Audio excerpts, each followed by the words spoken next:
आगे बढ़ते हैं। किशनगंज में एआईएमआईएम विधायक तौसीफ आलम ने साफ कह दिया है कि वो अपने इलाके में भारतीय सेना के बेस नहीं बनने देंगे। क्या है पूरा मामला और क्यों सेना के खिलाफ हो गए हैं ओवैसी के विधायक, ये रिपोर्ट आपको दिखाते हैं।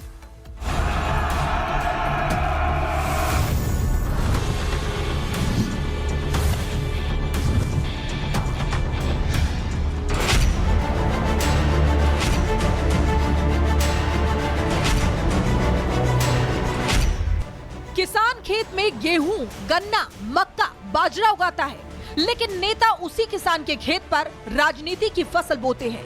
नेताओं को बस मौका चाहिए, वो किसान को फ्रंट लाइन पर खड़ा कर खुद छिप जाते हैं।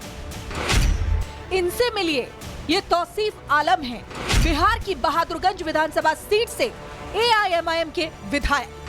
तौसीफ आलम को बिहार के किशनगंज में प्रस्तावित आर्मी के उस कैंप से दिक्कत है जो देश की सुरक्षा के लिए दीवार के तौर पर बनाया जाना है, लेकिन तौसीफ नहीं चाहते कि आर्मी कैंप बनाया जाए।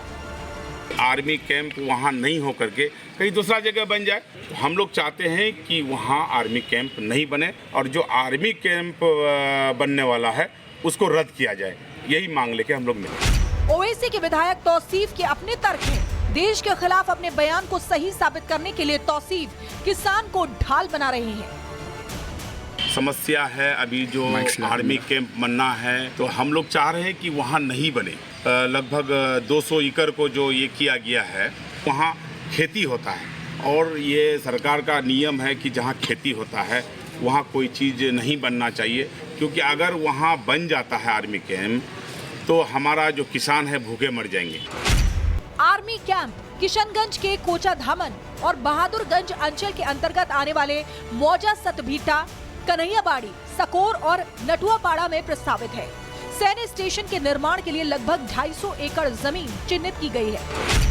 एआईएमआईएम और स्थानीय नेताओं का कहना है कि चिन्हित भूमि उपजाऊ कृषि भूमि है और वहां घनी आबादी, मस्जिदें और कब्रिस्तान है, लेकिन किशनगंज के जिस आर्मी कैंप पर एआईएमआईएम सियासत कर रही है वो आर्मी कैंप देश की सुरक्षा के लिए कितना जरूरी है, अब आप ये भी जान लीजिए।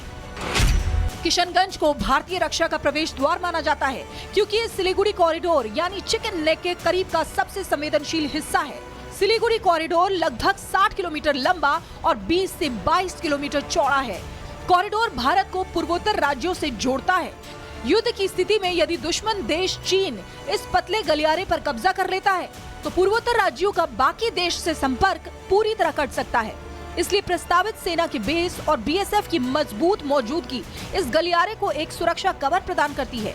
किशनगंज में आर्मी बेस बनता है तो आपात स्थिति में सैनिकों की तेजी से तैनाती की जा सकेगी। भारत में कहां पर नया सैनिक अड्डा बनेगा, ये सिर्फ भारत सरकार और भारतीय सेना निर्णय लेती हैं।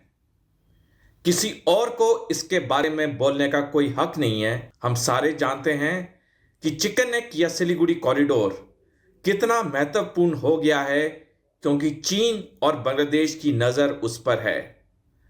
तो बिहार में किशनगंज में जो नया सैनिक अड्डा बनाने का प्रस्ताव है, किसी भी राजनीतिक दल को इसका विरोध नहीं करना चाहिए। एआईएमआईएम नेता क्यों नहीं चाहते कि किशनगंज में आर्मी बेस बने, इसका अंदाजा अब आप खुद लगा सकते हैं। फिलहाल मामले पर सियासत जबरदस्त हो रही है।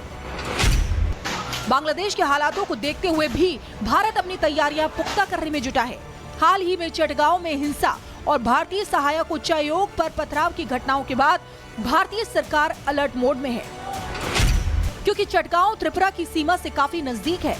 त्रिपुरा के सबरूम शहर से चटगांव बंदरगाह की दूरी महज 70 से 80 किलोमीटर के आसपास है। भारत का लक्ष्य चिकन नेक पर निर्भरता कम करना है।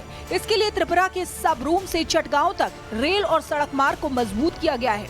भारत पूर्वोत्तर राज्यों तक सामान पहुंचाने के लिए चटगांव बंदरगाह का उपयोग करने की तैयारी में है। तो चीन भी चटगांव में बेल्ट एंड रोड इनिशिएटिव के तहत भारी निवेश कर रहा है। चटगांव बंदरगाह के बुनियादी ढांचे के विकास में मदद का प्रस्ताव भारत ने दिया है ताकि चटगांव पूरी तरह चीन के प्रभाव में चला जाए। किशनगंज का आर्मी बेस भी इसी तैयारी का हिस्सा है और इस आर्मी कैंप का उद्देश्य पूर्वोत्तर की गर्दन को कट्टरपंथियों के हमले से बचाना है। Bureau report, Republic Bharat.